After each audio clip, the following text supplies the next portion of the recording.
জন্য ইন্তেজামি কমিটির পক্ষ থেকে বিশেষভাবে আহ্বান করা হচ্ছে।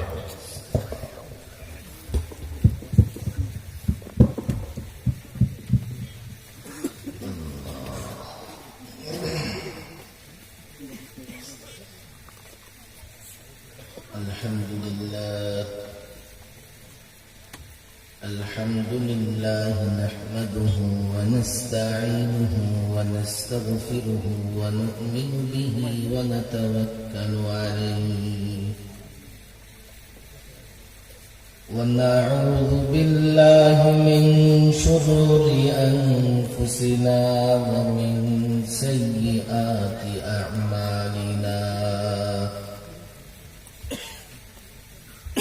من يهده الله فلا مضل له ومن يضلله فلا هادي له ونشهد أن لا إله إلا الله وحده لا شريك له ونشهد أن محمدا عبده ورسوله أما بعد فأعوذ بالله من الشيطان الرجيم بسم الله الرحمن الرحيم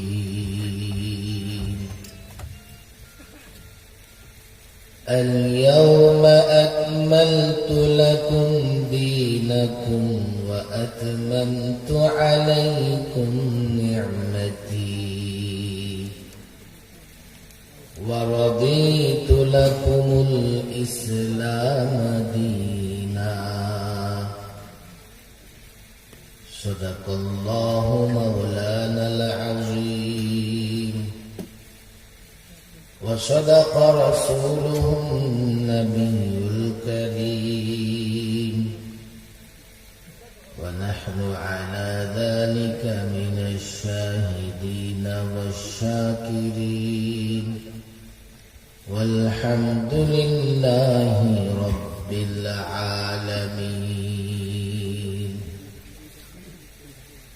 اللهم صل على محمد وعلى آل محمد كما صليت على إبراهيم وعلى آل إبراهيم إنك حميد مجيد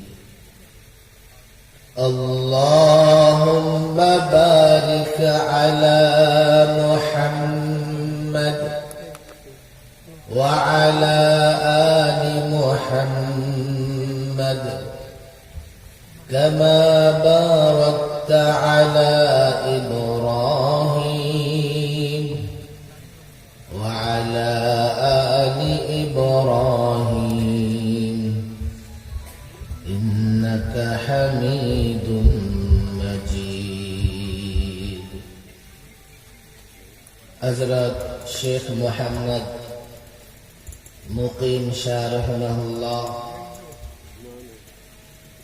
ও তার বংশধর এবং মুসলিম উম্মার মাগফিরাত কামনায় দ্বিতীয় বার্ষিক তাফসিরুল কোরআন মাহফিলের মোহতারাম সভাপতি মণ্ডলী মাওলানা সাঈদুর রহমান সাহেব পীর সাহেব বরুণা, মাওলানা মুফতি রশিদ আহমদ সাহেব দশঘড়ি এবং জনাব মোহাম্মদ শওকত আলী সাহেব বরুণী, আমন্ত্রিত উলামায়ে কেরাম, আমন্ত্রিত অতিথিবৃন্দ, আয়োজকবৃন্দ, মঞ্চভূষ্ট উলামায়ে কেরাম, ছাত্র জনতা এবং এই সামিয়ানার নিচে উপবিষ্ট আশিকে রসুল, আশিকি কোরআন আমার দিন প্রিয় তাওহীদি জনতা, যে রব প্রথমত গ্রামের একটি প্রোগ্রামে অনেক বড় বড় আলোচক ওলামায়ে কেরামদের দাওয়াত করার, এবং আমি শুনেছি ছোট ভাই কায়েস যোগাযোগ রক্ষা করছেন সকলের সঙ্গেই। আশা করব যে কিছুক্ষণ পর থেকেই এক এক করে সকলেই চলে আসবেন। যে রব এই ওলামাদের গ্রামের একটি মাহফিলে আসার এবং আমাদের ওলামাদের জবান থেকে কোরআন সুন্নাহর আলোচনা শোনার তৌফিক দিয়েছেন, সকলেই সে রবের শুকরিয়া আদায় করি, বলি আলহামদুলিল্লাহ। আমার ছোট্ট একটা অনুরোধ, এখনো যারা এই প্রোগ্রামে আসেননি, মাইকের আওয়াজ শুনতে পাচ্ছেন যারা, তাদের কাছে আমার অনুরোধ, চলে আসেন।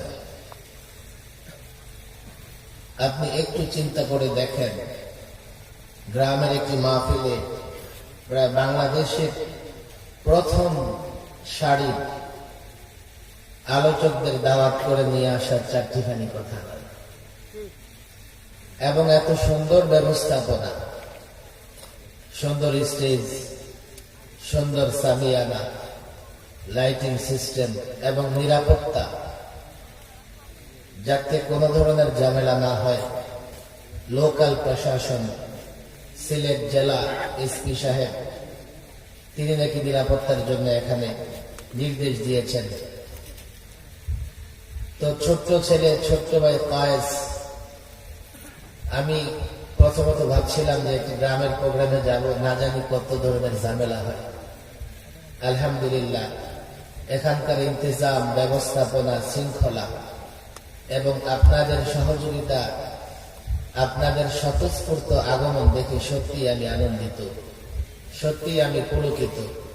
এবং আমি মনে করি এইভাবে শান্ত সৃষ্ট পরিবেশে শৃঙ্খল ভাবে প্রোগ্রামগুলো হওয়া দরকার এবং কিয়ামত পর্যন্ত হওয়া দরকার। দোয়া করি আয়োজকদের জন্য, বিশেষ করে ছোট্ট ভাই কায়েস অনেক মেহনত করছে আলোচকদেরকে দাওয়াত দিয়ে নিয়ে আসা, তা আবার 4-5 কিলোমিটার ভাঙা রাস্তা দিয়ে। সিলেট থেকে আসলে এক কথা, ঢাকা থেকে এসে ভাঙা রাস্তায় যখন গাড়ি নামে তখন মনে হয় যে এই প্রোগ্রামের যাব না। কিন্তু কায়েসের আন্তরিকতা এবং যোগাযোগ, এটা আমাদেরকে মুগ্ধ করেছে। আল্লাহ তাবারক ওয়া তাআলা আমাকে এবং আমি শুনছি বাকিরাও আসছেন, সকলকে আসার তৌফিক দিবেন অবশ্যই। তবে আমি লম্বা কথা বলবো না, মাগরিবের পরে আমার আলোচনা করবার কথা ছিল। আমি এসেও গেছি, মাগরিব পড়েছি এখানে এসে। যেহেতু আপনারা আসতে বিলম্ব করেছেন, আমি বসতেও বিলম্ব করেছি। যদি আপনারা আগে আসতেন আমার একটু আগে বসতে সুবিধা হতো। আর যাই হোক, দীর্ঘ আলোচনা নয়, আমার পরে যারা আছেন অবশ্যই দীর্ঘ আলোচনা করবেন। শেষ পর্যন্ত বসে থাকতে রাজি আছি তো ইনশাআল্লাহ? দুর্বল ইনশাআল্লাহ। আওয়াজ করে বলি, রাজি আছি তো ইনশাআল্লাহ? একদিন যদি রাত 12টা-1টা পর্যন্ত জেগে থাকি, আমাদের কষ্ট হবে? কষ্ট হবে বলেন? এই আলেমরা যারা আসছেন তাদেরকে দেখতে হলে আপনাকে অন্তত রশিদপুর বা সিলেটে যেতে হবে। আপনি দেখেন না, এক একজন আলোচক, প্রথম শ্রেণী তো বলেছি, প্রথম না, বাংলাদেশের 10 জন আলোচক যদি আপনি এক জায়গায় করেন তো এখানে এর মধ্যে 4 জন আছে। ইউটিউব বলেন, সামাজিক যোগাযোগ মাধ্যম, টেলিভিশনে, দেশে এবং বিদেশে, আন্তর্জাতিক ভাবে যেখানে বড় প্রোগ্রাম হয়ে আলোচকরা থাকেন, আলহামদুলিল্লাহ তারা আসছেন। আমরা শেষ পর্যন্ত থেকে তাদের সঙ্গ দেব, রাজি আছি তো ইনশাআল্লাহ? কেন? ওলামাদের আলোচনা আমরা শুনব। মঞ্চে দুপাশে ওলামায়ে কেরাম আছেন। লম্বা বক্তৃতা যেহেতু করব না, আমি আমার ব্যক্তি স্বার্থে নয়, দিনের স্বার্থে মৌলিক কিছু কথা বলতে ভুলে যাব। আমি মনে করি যত আলোচনা আমি করি না কেন, মৌলিক কিছু কথা আপনাদেরকে বলা দরকার, আলেমদেরকে বলা দরকার। এগুলো আগে বলে ফেলি, আপনাদের শুনতে মনে চায় আর না চায় তাতে আমার যায় আসে না। আমার আল্লাহর কাছে জবাব দিতে হবে, যে কথাগুলো না বললে আমি আল্লাহর কাঠগড়ায় দাঁড় হয়ে যাব, আদালতে দাঁড় হয়ে যাব, সেই কথাগুলো আগে বলতাম। মাহফিল পরবর্তীতে থাকুক আর না থাকুক, কেউ শুনুক আর না শুনুক, আমিও মরবো, বক্তাও মরবে। না বক্তা মরবে না? বক্তা মারা যাবে? ওয়াজ শুধু শ্রোতাদের জন্য, কারণ বক্তা মরবে না। মৌলিক ভাবে কিছু কথা, আমি জানি না ছোট্ট ভাই পায়াস এখানে আছে কিনা, আপনারা মনক্ষুণ্ণ হবেন না। এই গ্রামের নাম কি? বরুণী। দুইটা মসজিদ আছে, তাই না? একেবারে ছোট্ট জায়গায়। এই বরুণীর জনগণ, আমি জানি চারিপাশ থেকে এখানে জনগণ আসছে। বরুণীতে দুটা মসজিদ আছে, আমি এসে খবর নিয়েছি, ছোট্ট জায়গায়, তাই না? হ্যাঁ, এই পাড়ায় দুইটা, উত্তর বরুণীতে, পূর্ব বরুণীতে দুইটা, আর টোটাল বরুণীতে মসজিদের সংখ্যা 6টা। কোন মাদ্রাসা আছে? কোন মাদ্রাসাটা কোন জায়গায়? কত দূর এখান থেকে? 10 মিনিটের হাঁটা। আমার সঙ্গে আসার সময় কয়েকজন বাচ্চা সাক্ষাৎ করলো। আমি একজনকে জিজ্ঞেস করলাম, বয়স কত? 7 বছর। কোরআন পড়েছে? কয় না। আমার তখন মনে হলো যে এখানকার কেউ দায়িত্বশীল নাই। মুসলমানের বাচ্চা বয়স 7 হয়ে গেছে, কোরআন পড়তে পারবে না। আরে অন্তত কোরআন তো চেষ্টা করবে কিনা। আমাকে বলা হলো, হুজুর এই যে মসজিদ ভিত্তিক মক্তবগুলো 8টায় যায়, 9টায় ছুটি হয়ে যায়, তখন বাচ্চারা ঘুমে থাকে, আর 1 ঘন্টায় গেলেও তার কোরআন শরীফ 5-7 বছরে কোরআন পড়া হয় না। আমি বললাম, এগুলো তো আরো 50 বছর আগের কথা বলতেছেন আপনি। আমরা যখন ছোট্টকালে মক্তবে পড়তাম, তখনই তো আমরা দেখছি মক্তবের পরিবেশ পরিবর্তন হয়ে গেছে। সকাল বেলায় মক্তবে যেতাম, ঘুম থেকে উঠে মক্তবে গেলে কমপক্ষে 3 ঘন্টা পড়াতো। আমার মনে আছে, ঘরে 2 ঘন্টা পরে ওস্তাদ আমাদেরকে মাঠে দাঁড় করায় দিতেন, সেখানে 1 ঘন্টা দাঁড়ায় পড়তাম। কষ্ট হতো, আগে বুঝতাম না, এখন বুঝি যে 2 ঘন্টার পরে আমাদের ভেতরে অলসতা চলে আসে। বসে বসে পাটি ছিনতাম, নাহলে চিন্তা করতাম। কথা ঠিক না? এখন আমরা দুষ্ট কি করে মাঠে দাঁড় করায় দেয়, দাঁড় করায় ভুল করায় আমাদেরকে বসতে করাইতে থাকতো। 1 ঘন্টার মক্তব চলে, এটা তো আদি যুগের কথা। এই যুগে তো 1 ঘন্টার মক্তব চলতে পারে না। কাল ঢাকার লালবাগে হুফাজুল কোরআন ফাউন্ডেশনের জাতীয় একটা প্রতিযোগিতা গেছে। সারা বাংলাদেশ থেকে 10 পাড়া, 20 পাড়া, 30 পাড়ায় বাছাই করা, গোটা বাংলাদেশ থেকে প্রত্যেক বিভাগ থেকে 7 জন করে লালবাগে এসছে। 2 দিন ব্যাপী প্রতিযোগিতা হয়েছে। গতকাল বিকেলে তাদের পুরস্কার দেওয়া হয়েছে। এর মধ্যে কোরআনে হাফেজ, 30 পাড়া হাফেজ যারা এসছে, তাদের অধিকাংশ বাচ্চাদের বয়স হচ্ছে 8 কিংবা 9।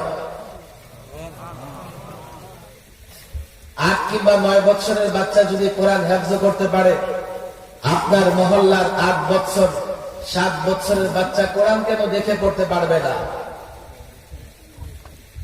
2 জন মেয়ে বাচ্চা, যমজ। তাও আমি বলে দিই, আপনারা চিনবেন, ঢাকার বাড়িধারা মাদ্রাসার হিফজ বিভাগের প্রধান শিক্ষক, তিনি তার 2 জন মেয়ে বাচ্চাকে নিয়ে আসছেন। 2 জন যমজ, 2 জনের বয়সী 7। ডানে ভাই কথা বলা যাবে না, মোবাইল বন্ধ রাখে। ছোট্ট জায়গায় কথা বললে আমার কানে আসে। মেয়ে বাচ্চা 2 জনের বয়স মিলায়া 14। 7 বছর বয়স। আমাদের সামনে নিয়ে আসছে, বসে দুষ্টামি করতেছে। এর মানে সে বুঝে না কার সামনে বসছে। অথচ কোরআনে কারিমের যেখান থেকে তাকে জিজ্ঞেস করা হয়, মুখস্থ বলতে পারতেছে। কোরআন যে হক, কোরআন যে মুজিজা, এটা একটা প্রমাণ, বড় প্রমাণ। আর তার বাবা তাদের পেছনে মেহনত করেছেন, এটা একটা প্রমাণ। মুসলমান তোমার বাচ্চা কোরআন পড়তে পারবে না, আর তুমি নিজেকে খাঁটি মুসলমান দাবি করো, চাপার জোরে করতে পারো, কিন্তু আল্লাহর কাছে তোমার এই ইসলাম গ্রহণযোগ্য নয়।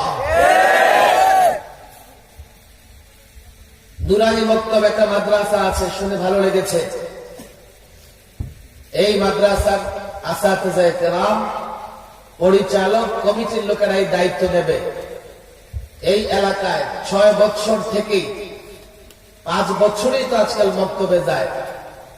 যে সমস্ত মক্তবগুলো 1 ঘন্টার জন্য শুধু খোলে, টিউশনি মার্কা মক্তবের দরকার নাই, নুরানি স্টাইলে মক্তব খোলেন, নুরানি স্টাইলে মক্তব খোলেন, যেখানে নুরানিতে 3 বছরের কোর্স আছে। 3 বছর যদি পড়ে কোরআনে কারীম পড়তে পারবে, পুরা কোরআন পড়তে পারবে। 3 বছর যদি পড়ে আদিয়ায়ে মাসনুনা, আল্লাহর নবীর যত দোয়া আছে, যেই দোয়াগুলো নবী তার জবান দিয়ে পড়তেন, আল্লাহু আকবার, সেই দোয়াগুলো আপনার বাচ্চার জবান থেকে বের হবে। টের পান না তো বুঝেন না, রাসূলুল্লাহর জবান থেকে যে দোয়া বের হয়েছে, আর রাসূলুল্লাহর জবান থেকে ওই দোয়া বের হয়েছে যেই দোয়া খুদ আল্লাহ রাসূলুল্লাহকে করতে বলেছে। সুবহানাল্লাহ। আদিয়ায়ে মাসনুনা, সুন্নাত দোয়াগুলো শিখবে। আপনি বলবেন 3 বছর যদি নুরানি মক্তবে পড়ে, আমার ছেলের তো বয়স নষ্ট হয়ে যাবে।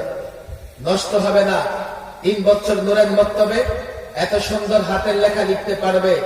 আমি বলি এসএসসি এইচএসসি ছেলে মেয়েদেরকে নিয়ে আসো, নুরানি মক্তবে 3 বছর পড়ার পরে তার হাতের লেখা যতটা সুন্দর হবে, এসএসসি এইচএসসির ছেলেদের মেয়েদের হাতের লেখা ততটা সুন্দর হবে না। মুখস্থ বলি না, চ্যালেঞ্জ করে বলি নিয়ে আসো। নুরানি বক্তব্যগুলো করবেন। আমি কয়েসকে বলি যে এই মহল্লায় একটা নুরানি বক্তব্য লাগবে, যদি যেহেতু 2টা আছে 1 ঘন্টার বক্তব্য। আমার বলেছে, আমি বের হওয়ার সময় বলেছি মাদ্রাসা করো, মাদ্রাসা করো, মাদ্রাসা করো, নইলে ইসলামিক স্কুল করো। ঢাকা থেকে আলেমদের টেনে নিয়ে আসছো, এটা একটা প্রভাব থাকা চাই। এই এলাকার ছেলেরা ফ্রি কোরআন শিখবে, আর আপনারাও ফ্রি পেয়ে এটা ফেলে দিয়েন না। সন্তানকে মক্তবে পাঠাবেন, সন্তান যাতে প্রাথমিকভাবে কোরআন পড়াটা শিখে। না হয় এই সন্তান নিজে তো মুসলমান হবে না, মুসলিম বিদ্বেষী হবে। আমাদের বাংলাদেশের এক বুদ্ধিজীবী আপনারা দেখেছেন, এখন নুরানি কায়দা পড়তেছে। সবাই জানেন না আপনারা? দোয়া করেননি বেচারার জন্য, আল্লাহ পরিপূর্ণ হেদায়েত দেন। অথচ কিছুদিন আগেও মৌলবীদের নসিহত করে। মাঝে মধ্যে কিছু মানুষ আমরা দেখি কোথাও বসলে আমাদেরকে নসিহত করতে থাকে, মনে করে মৌলবী আর কি বুঝে। আরে মৌলবী কি বুঝে? মৌলবীর সামনে বসে দেখো, বিতর্ক করে দেখো, 2-4 মিনিটের পরে তোমার কাপড় নাপাক হয়ে যাবে। ডাক্তার জাফরুল্লাহ হয়ে গেছিল, অথচ কিছুদিন আগেও দেখেছি টেলিভিশনে বসে বসে মৌলবীদেরকে নসিহত করে। কেন? সে মনে করে মৌলবী আর কি জানে, কোরআন শরীফ দেখে দেখে পড়ে, এটা তো আমি 1 মাসেই পড়ে ফেলবো। মৌলবীর সঙ্গে বিতর্কে হেরে আরেক মৌলবীর কাছে গিয়েছে পরামর্শ নেবার জন্য, কোরআন বুঝবে। ওই মৌলবী বলে দিয়েছে, কোরআন কেমনে বুঝবেন, আপনি তো কোরআন পড়তে পারেন না, আমি কোরআন পড়বো। মাশাআল্লাহ, ভালো কথা। তো কোরআন পড়া শিখতে হলে আগে নুরানি কায়দা পড়া লাগবে। এখন নুরানি কায়দা পড়তেছে। শোনো মুসলমান, তোমরা তো আলেম চেনো না, আলেম কি জিনিস জানো না। তোমরা কি জানবে? আধুরা মৌলবীও এলেম কি জিনিস জানে না। আধুরা মোল্লা, নিমে মোল্লা, খাতরা ইমা আস। আজকে কিছু এই ধরনের মৌলবীও আছে, যাদেরকে দেখে দেখে সমাজের মানুষেরা মৌলবীদের সম্পর্কে খারাপ ধারণা রাখে। মনে করে মৌলবী মনে হয় এমনই, মৌলবী মনে হয় এমনই। আল্লামা মুফতি আমিন রাহিমাহুল্লাহ মজার একটা ঘটনা বলতেন।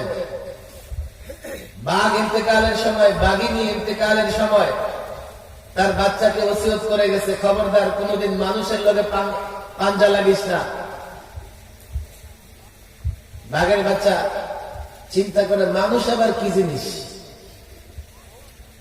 যার সঙ্গে পাঞ্জা লড়তে নিষেধ করে গেছেন মা, জঙ্গলে ঘুরে আর মানুষ খুঁজে হঠাৎ দেখে বিশাল দেহ, বিশাল দেহ, বিশাল শোর। মনে মনে ভাবে এটাই মনে হয় মানুষ। কাছে গিয়ে জিজ্ঞেস করে, তুমি কি মানুষ? কারণ আমি মানুষ কেমন হবো বেটা, আমি হচ্ছি হাতি। মানুষ দেখতে চাই। তো মানুষ দেখতে চাও, আমার পিঠের উপরে দেখবা ছোট্ট একটা 3.5 হাত লম্বা, আমার একটা কানের মতো ওজন হবে না, আমার পিঠে বসে আমারে ঘুরায়, ওটা মানুষ। আরো সামনে গিয়ে দেখে বিশাল ইয়া বড় লম্বা গলা। ছোটকালে পড়েন নাই জিরাফের লম্বা গলা? এটা মানুষ। এত বড় লম্বা গলা, কালবারের মতো, ব্রিজের মতো। কাছে গিয়ে বলে, তুমি কি মানুষ? দেখ আমি কিসের মানুষ? আরেকটু আগায় দিয়া শিয়ালের সঙ্গে দেখা। শিয়াল জিজ্ঞেস করে, শিয়াল মানুষ খুঁজতে খুঁজতে ক্লান্ত হয়ে গেছে, এটা মানুষের সন্ধান দাও। শিয়াল দেখা দিছে, ওই যে দেখো জঙ্গলে কাঠ কাটতেছে, কাঠুরিয়ার ছেলে, এটা মানুষ। কাছে গিয়ে দেখা যে মানুষ এত ছোট, দুর্বল। আমার মা বড় মূর্খ ছিল, মা বড় মূর্খ ছিল, যার জন্য মানুষ থেকে দূরে থাকতে বলেছে। আরে এটাকে পরোয়া করার কি আছে, ধরে ঘাটটা মটকায় দেব। বলে না ঘাড় মটকায় দেবে, বুড়িগঙ্গায় ফেলাইয়া দিবে। কাছে নিয়ে দেখো, এই মানুষ, তুমি মানুষ? হ্যাঁ জাহাপদ, আমি মানুষ। তোমার ঘাড় মটকায় দেবে। আমার অপরাধ তো কোনো অপরাধ নাই, অপরাধ তুই মানুষ। আমি তো একটু ছোট কাজ করতেছি, আমার একটু সহযোগিতা করে, শেষ ইচ্ছা আমার এটা। কি কাজ? আমি এই গাছটা কাটতেছি বিশাল, এই করারটা চলতেছে না। আমি একটা খিলি দিছি, কি বলে করার চলার জন্য একটা খিলি দেয়, তাহলে করারটা ভিতরে কি করানো যায়? এইটারে আর একটু ই করতে হবে, ভিতরে ঢুকাইতে হবে। আপনি একটু পাটা দেন এই জায়গায়, আমি একটু ভিতরে ঢুকাই দিই, তাই না? এখন এই বাঘের বাচ্চা করছে, পাটা ঢুকাই দিয়েছে। বিশাল গাছ, পুরাটা পায়ের উপরে। মানুষ তাড়াতাড়ি করো না, এটাই তোমার শাস্তি। আমার মা বড় বুদ্ধিমতী ছিল। অনেকে মৌলবী চেনে না, মৌলবী কি জিনিস।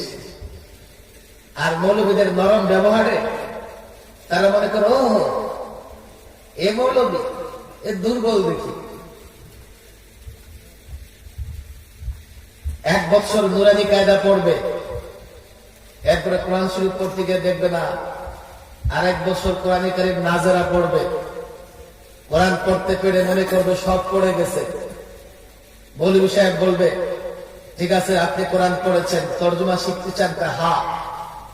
তাহলে নাহু পড়তে হবে 1 বছর, সরফ পড়তে হবে 1 বছর। এরপরে কোরআন পড়তে পারবে না, ব্যাকরণ গ্রামার পড়েও বলবে কিছু ভোকাবুলারি পড়া লাগবে, শব্দার্থ পড়া লাগবে। হ্যাঁ, 1 বছর শব্দার্থ পড়বে। 5 বছর পড়ার পরে কোরআন পড়বে, একটু তর্জমা ব্যাখ্যা বুঝবে। কোরআনের একটা তাফসীর গ্রন্থ নেবে, এক আয়াতের তাফসীর করতে করতে মাথার চক্কর দেবে। তখন বুঝবে মৌলবী কি জিনিস, মৌলবীর ইলম কত বেশি। 5 বছর লাগে মৌলবীর ইলম কতটুকু আছে জানতে। মৌলবীর মতো মৌলবী হতে না, আলেম হতে নয়, আলেম হতে নয়।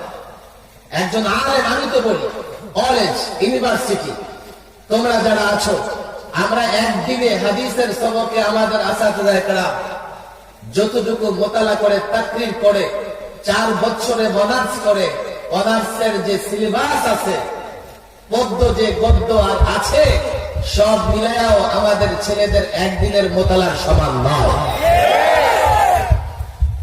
বিশ্বাস তাহলে যাও দেখো কবি মাদ্রাসায় ঢুকে। আলেম চেনো, আলেম না চেনার কারণে যারা আলেম চেনে না, এটা ওদের দুর্বলতা। এর জন্য তো আমরা দায়ী নই, আমরা দায়ী নই। কথা ভিন্ন দিকে চলে যাবে, আমি সংক্ষেপে কিছু কথা বলবো বলেছি। আমি এলাকার আলেমদের হাতে ধরে পায়ে ধরে বলে যাচ্ছি, হযরত হাফিজ হুজুর রাহিমাহুল্লাহ উত্তরবঙ্গে সফরে গিয়েছিলেন। রাস্তায় নেমে একটা প্রাইমারি স্কুলে ঢুকেছেন। ঢুকে একজন মুসলমান বাচ্চাকে জিজ্ঞেস করলেন, তোমার নাম কি? নাম বলেছে মুসলমানের নাম। আচ্ছা তুমি একটু কালেমাটা বলো তো। কালিমায়ে শাহাদাত বলো, বলতে পারতেছে না। প্রেসিডেন্ট নির্বাচনের সফরে হাফিজ হুজুর ওই জায়গায় দাঁড়ায় কান্না শুরু করলেন। আমি তো প্রেসিডেন্ট নির্বাচন করতেছি, আল্লাহ আমারে কত শোহরত দিয়েছে, কত খ্যাতি দিয়েছে।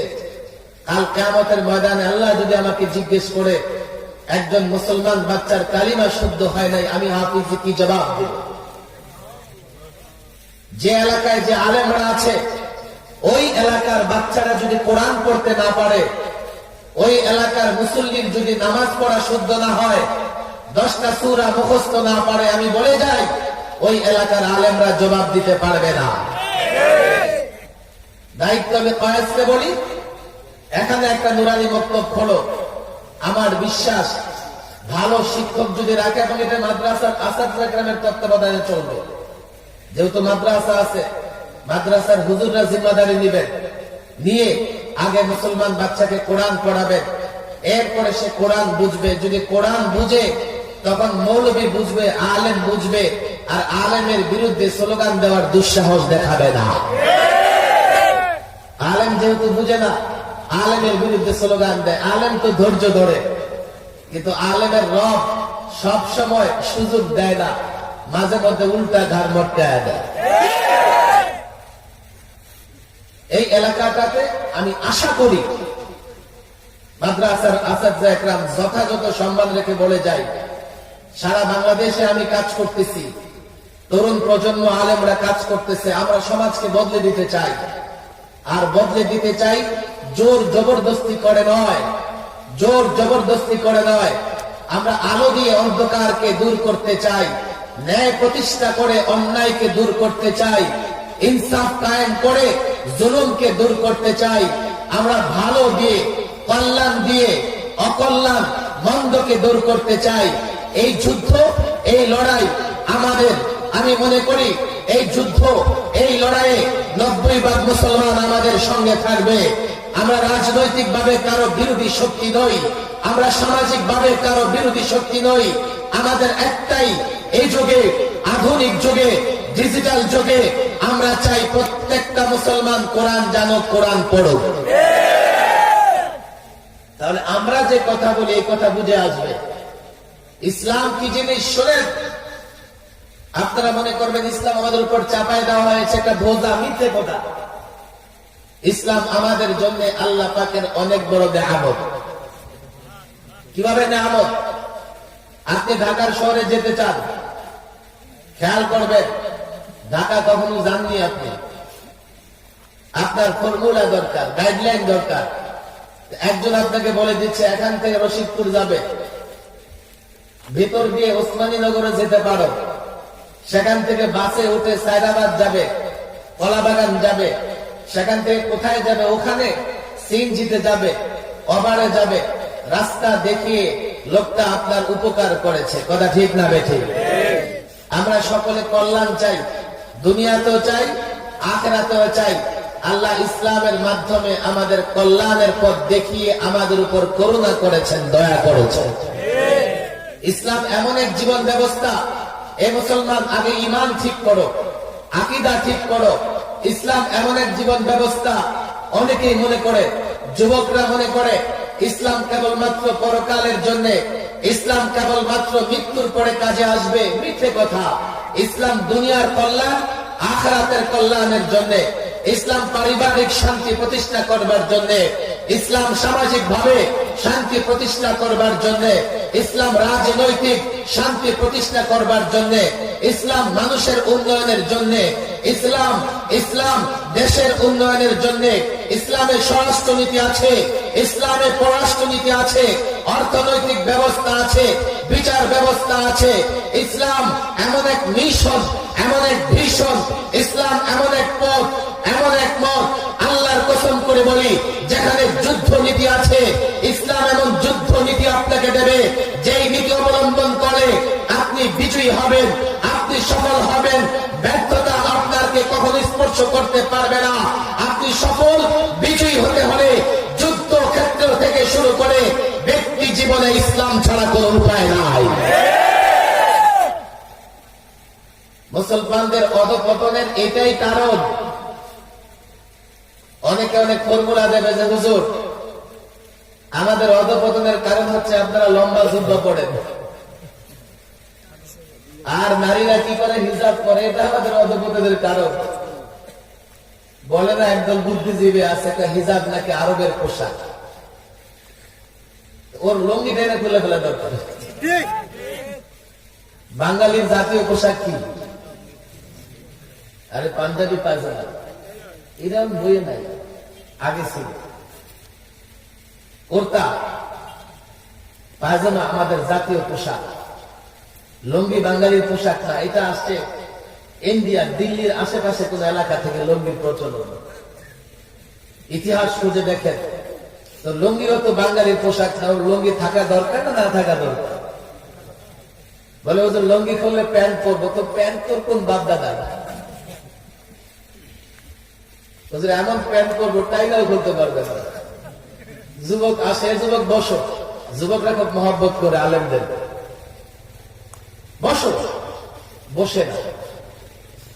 বলেছে হুজুর না বসবো না। আরে কেন বসবা না? হুজুর বসবো না। আসলে সমস্যা হলো সে বসতেই পারতেছে না। আমি জানি না এই পোশাক পরে ওরা কতটা। একবার আমি ঢাকায় একদিন জুমার পরে রাস্তা দিয়ে হাঁটছি, আর দেখছি যে যুবকদের সবার গায়ে পাঞ্জাবি। আমি অবাক, মনে মনে ভাবলাম এবার তো যুবকরা সব মুসল্লি হয়ে গেছে। একজনকে জিজ্ঞেস করলাম, কিরে তোরে তো সবসময় প্যান্ট শার্ট পরতে দেখে আসতে, পাঞ্জাবি কেন? হুজুর জানেন না, আমরা সবাই দেবদাস হয়ে গেছি। ইন্ডিয়ার কোন সিনেমায় কোন নায়ক নাকি পাঞ্জাবি পরেছে, এখন বাঙালি যুবক পাঞ্জাবি পরা শুরু করে দিয়েছে। প্যান্ট এটা কেন পরে জানেন? হলিউড বলিউডের তারকারা প্যান্ট শার্ট পরে, তো যুবক মনে করে প্যান্ট শার্ট পরলে সেও হলিউড বলিউডের তারকার মতো হয়ে যাবে। অথচ তাকে প্যান্ট শার্ট পরলে যে কার মতো লাগে সে নিজেও জানে না, নিজে মনে মনে কল্পনা করে চেহারা দেখে দেখে। এমন পোশাক পরিধান করো স্বাভাবিক চলাচল করতে পারো, এমন পোশাক পরিধান করো, স্বাস্থ্যসম্মত পোশাক পরিধান করো। পোশাকের যে সৌন্দর্য, এটা এই জন্য নয় যে তুমি ইউরোপের অনুসরণ করলে তুমি সুন্দর হয়ে যাবে, এই জন্য নয়। আল্লাহ যাকে সুন্দর বানিয়েছে, পোশাক যেটাই পড়ুক না কেন তাকে সুন্দর লাগবে। আর আল্লাহ যার চেহারা কালো বানাইছে, যতই ফ্রেন্ড লাভলি মাখো কাজ হবে না। হয়েছে আজ পর্যন্ত ফ্রেন্ড লাভলি নাই। 6 সপ্তাহে 8 সপ্তাহে রাস্তায় বড় বড় বিজ্ঞাপন দেওয়া থাকে, সুন্দর হয়ে যান। কয় সপ্তাহে? 6 সপ্তাহে। আরে 6 যুগ মাখলেও যার চেহারা কালো কোনোদিন সাদা হবে না। আর চেহারা সাদা করার দরকার কি? দরকার কি? আমেরিকার মতো দেশে বারাক ওবামা কালো মানুষটা রাজত্ব করছে 8 বছর। চেহারা সুন্দর হলে কি হবে? যোগ্যতা থাকলেই তুমি হবা সেরা। সে কথা বলছি না। এ মুসলমান, আমি কোন বিষয় নিয়ে কথা বলবো না, আমার কথা বুঝবার চেষ্টা করো। কি চাও? চাও কি? যাই চাও না কেন পথ একটাই, ইসলাম। যাই চাও না কেন পথ একটাই, ইসলামী শাসন। যদি এটা কায়েম করতে পারো, দুনিয়ার রাজত্ব, আখিরাতের কল্যাণ সবই আমরা পেয়ে যাব। কথা ঠিক না বেঠিক? এ কথা আমার ব্যক্তিগত কথা নয়, আল্লাহ তাবারক ওয়া তাআলার স্পষ্ট বিধান। আল ইয়াউমা আকমালতু লাকুম দীনাকুম وأتممت عليكم نعمتي ورضيت لكم الإسلام دينا ومن يبتغ غير الإسلام دينا فلن يقبل منه। অনেকে আছে বড় দরবেশ, তা হুজুর একটা ধর্ম তো মানলেই হয়, একটা ধর্ম নাকি মানলে হয়। আল্লাহ বলে ইসলাম ছাড়া অন্য কিছু আল্লাহ গ্রহণ করবেন না। আপনারা সচেতন মানুষ বলবেন হুজুর আপনারা একটু গোড়া টাইপের সাম্প্রদায়িক। কেন? অন্য ধর্ম সমস্যা কি? সব ধর্ম যে ভালো কথা বলে। মৌলিক সমস্যা হচ্ছে ইসলাম ছাড়া কমপ্লিট কোড অফ লাইফ